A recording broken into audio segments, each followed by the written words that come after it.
Alright, well, that's different. I had to get some fuel for the reefer. And QT was close by.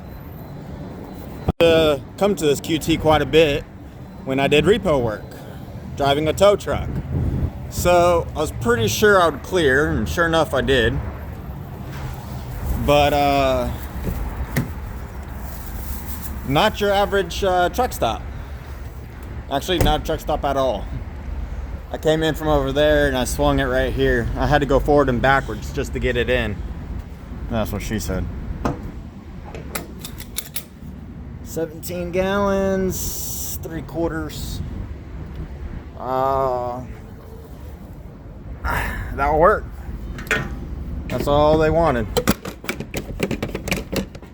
So, yeah, a little bit of a interesting park job, but reefer needed fuel, and they told me to get fuel where I could.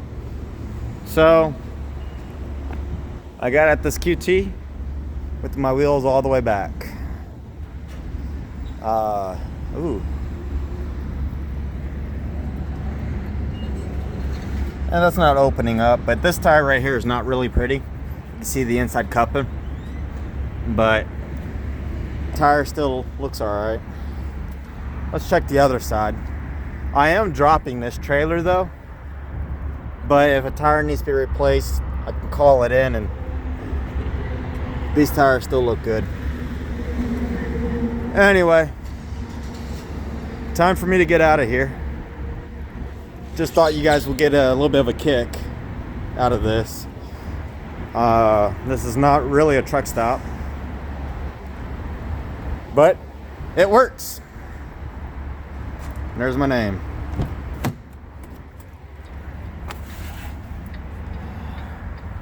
Oh, you guys just saw my hand. If I leave that in there, I don't know if I will or won't. But anyway, thanks for watching. Please comment, like, rate, and subscribe. But I have to get back, drop this trailer, grab my load, and go home. So, see you guys later. Have a good one.